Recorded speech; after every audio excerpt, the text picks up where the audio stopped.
भाग्यशाली लोग हैं जिनसे उनका इतिहास, उनकी संस्कृति, उनका क्षेत्र, उनकी भाषाएं सब कुछ छीनी गई। हम मतलब ईश्वरदान आश्रय के बारे में तो बच्चे जानते ही नहीं। कैसे हो सकता है कि पूरा परिवार आजादी के आंदोलन में होम हो गया था कि ससुर पिता जेल के अंदर है, पिता का भाई जो चाचा है वो कहीं फरार चल रहा है, एक बेटा जो है वो देश के अंदर शहीद हो गया, जेल के अंदर टॉर्चर के अंदर मार दिया गया, दामाद जो है वो फरार चल रहा है। इतना बड़ा परिवार हुआ और जयपुर में कहीं मूर्ति नहीं, पूरा जयपुर खंगार मार गया। जयपुर छोड़िए, शाहपुरा के अलावा कहीं मूर्ति नहीं है। मैं एक क्लास में कह रहा था राजस्थान में कहीं मूर्ति नहीं लगी, कोई स्टूडेंट ने कहा शाहपुरा, अब घर में तो लगाएंगे। पर क्या केसरी सिंह बारठ का परिवार शाहपुरा के लिए आजादी का आंदोलन कर रहा? बड़ा तो ये थी कि दिल्ली के अंदर आदमकद मूर्तियां लगे, बाकी पूरे भारत के इतिहास में पूरा परिवार नहीं है। सबके उठा के देख लीजिए आप, गांधी जी आंदोलन कर रहे थे तो उनके 4 बेटे अफ्रीका के अंदर बिजनेस कर रहे थे, उनकी अलग ही चल रही थी, 2 बेटे बिजनेस कर रहे थे, 2 कुछ और कर रहे थे। सबके परिवार उठा के देखिए, एक कोई परिवार जो पूरा होम हो गया था वो अपने शाहपुरा का कौन सा है? मुझे अरविंद केजरीवाल हमेशा धूर्त कमीना टाइप का राजनेता लगता है, मुझे कभी पसंद नहीं आता, लेकिन फिर भी मैं एक बात के लिए उस बंदे की बेहद इज्जत करता हूँ। अरविंद केजरीवाल दिल्ली की जब पहली बार सीएम बने थे, दिल्ली की विधानसभा में केसरी सिंह बारठ, जोरावर सिंह बारठ, प्रताप सिंह बारठ की मूर्तियां लगवा दी। मुझे लगा दिल्ली विधानसभा में मूर्तियां लग सकती है, राजस्थान में क्यों ना लगे? क्यों ना हमारे बच्चे जाने कि नहीं, भगत सिंह से पहले हमारे लिए प्रताप सिंह बारठ। भगत सिंह के प्रति सम्मान में कतई कमी नहीं, भगत सिंह हमारे मोड़ है, माथे के मोड़ है, लेकिन हम हमारे वालों को भूल कैसे सकते हैं? हम ये कैसे हो सकता है कि हम इनके बारे में जाने नहीं? इसमें अपनी कोई गलती नहीं, क्योंकि हमें पढ़ाया नहीं है। हमें नहीं पढ़ाया गया, हम जानते। हमें भगत सिंह पढ़ाए गए, हम जानते। भगत सिंह क्यों पढ़ाए गए? क्योंकि भगत सिंह को सबसे पहले पंजाब वालों ने पूजना शुरू किया। जब घर में इज्जत नहीं मिलती तो बाकी जगह कहां मिली? जगह मां ने मां को निकाल, पड़ोसन ने कहा कि कैसे। हमारे साथ दिक्कत यह है कि हम हमारी चीजों को भूल गए, न हमें हमारी भाषा आती है, न हमें हमारा इतिहास आता है, न हमें हमारी कल्चर आती है। दुर्भाग्य है कि आपको आपका इतिहास और कल्चर भी पढ़ाने पड़ते हैं। मुझे लगता है यार मेरी तो दुकानदारी इस वजह से चल रही है क्योंकि सरकार ने आपको इतिहास और कल्चर पढ़ाया है। यदि सरकार आपको तीसरी क्लास से, पहली क्लास से ये पढ़ाता, इतिहास पढ़ाती सरकार, ये कल्चर पढ़ाती, ये भाषा पढ़ाती, तो मैं बेरोजगार रहता। क्योंकि ये इतिहास मतलब किसी राज्य के किसी बच्चे को उसका इतिहास भी पढ़ाना पड़े कंपटीशन के लिए, इससे बुरा कुछ नहीं। क्या आप इमेजिन कर सकते हो कि महाराष्ट्र में कोई आदमी शिवाजी के बारे में ना जानता? एक बंदा जानता है शिवाजी, छोड़िए वो तानाजी तक को जानते हैं, जो कि शिवाजी के सेनापति मात्र थे, जो किले को जीतते में शहीद हो गए।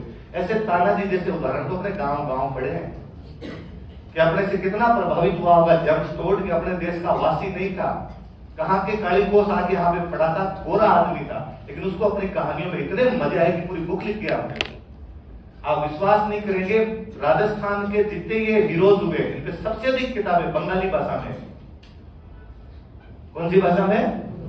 बंगाली भाषा में, क्योंकि अंग्रेजों का सबसे बड़ा राज कहां पे था? बंगाल, सबसे अधिक वहां पे था। तो आजादी की भावना भी सबसे पहले किसमें आई? बंगालियों।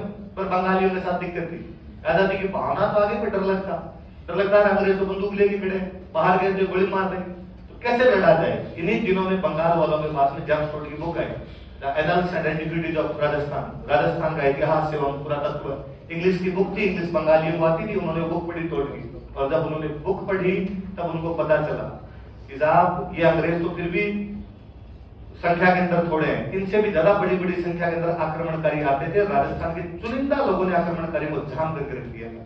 इसलिए रविंद्रनाथ टैगोर के पूरे परिवार ने अपने किताबें लिखी। रविंद्रनाथ टैगोर के भाई परिवार के अंदर हुए अवनींद्रनाथ टैगोर।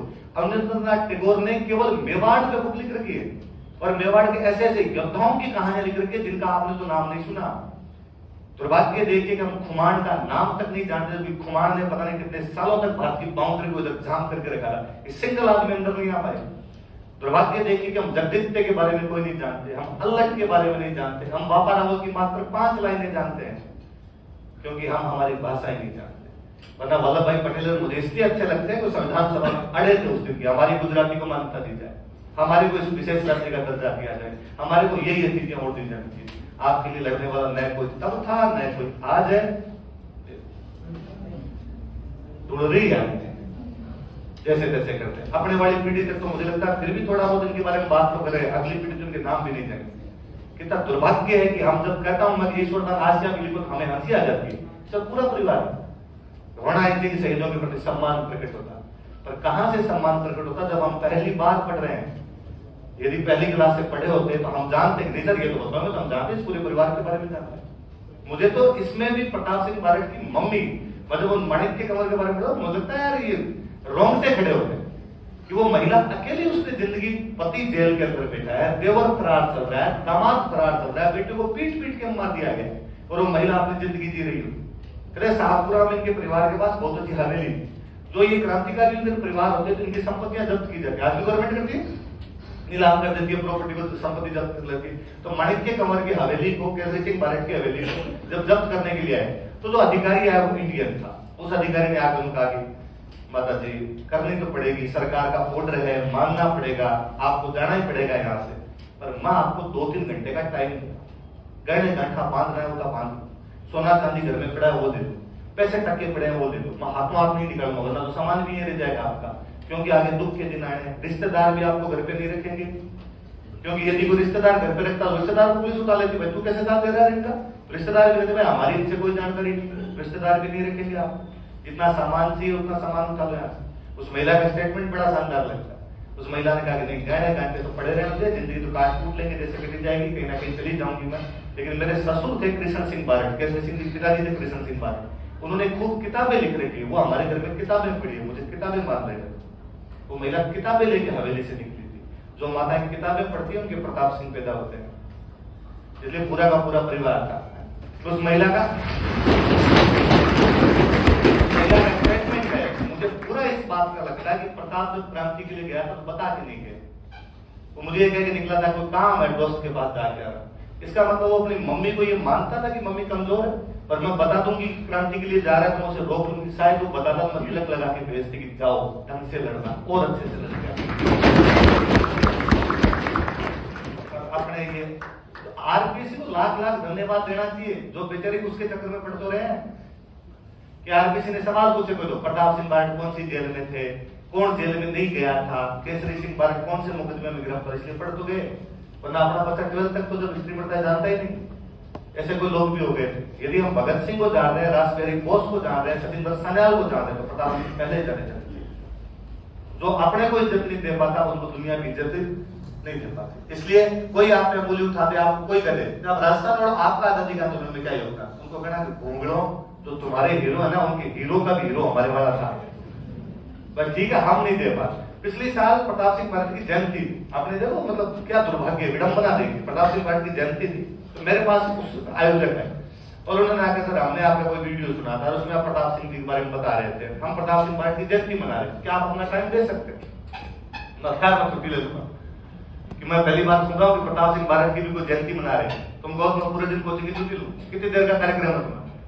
नहीं सर 2 घंटे का कार्यक्रम, कितने बजे? सर 5 बजे कार्यक्रम, ठीक है 5 से 7 वाली क्लास ऑफ कर देंगे, पर सर 5 बजे आ जाना हम कार्यक्रम शुरू। और बढ़िया बात, मैं जिस बैच में पढ़ा रहा था 3 से 5 पढ़ा रहा था, उन बच्चों को मैंने रिक्वेस्ट की कि मैं तुम्हारी क्लास 4:30 छोड़ दूं, आधे घंटे जल्दी छोड़ दूं, आगे वाले सर 5 बजे आ जाएंगे, पर आधे घंटे तक आप बदमाशी मत करना, बाहर मत जाना, मुझे प्रताप सिंह बारट की जयंती में जाना। कुछ नहीं सर जाओ कोई नहीं, यहीं बैठे हैं, बाहर ही नहीं निकलेंगे आपको, ठीक।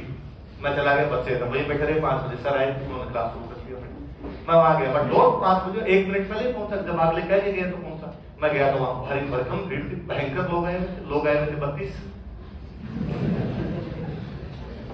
मैंने उनका कार्यक्रम तो उनका थोड़ी भीड़ आई फिर शुरू कर, ठीक है। फिर हमने 7:30 बजे तक भीड़ बुलाई फोन कर करके कि आओ प्लीज प्रताप सिंह बारट की जयंती मना रहे। उसमें भी कोई फोन कर गया, अच्छा महाराणा प्रताप की जयंती आ रहा हूं पक्का। महाराणा प्रताप की कौन नहीं आना चाहेगा, क्योंकि वो नाम ही नहीं जानता, उसने अपनी जिंदगी में कभी प्रताप सिंह बारट का नाम नहीं। फाइनली हम 200 लोग इकट्ठे हुए, 200 लोगों ने अगरबत्तियां जलाई, प्रताप सिंह के बारे में बातचीत की, तीसरी। आप सोच सकते हो कि भगत सिंह के पंजाब के अंदर जयंती में 32 लोग आए, पूरा पंजाब इकट्ठा हो जाए, पूरा पंजाब उनको कायदे आजम रखे कि कायदे आजम भगत सिंह थे हमारे, पर हम अपनी चीजों को भूल गए, बाकी चीजें बड़ी चीजें देखो, राव गोपाल सिंह खरवा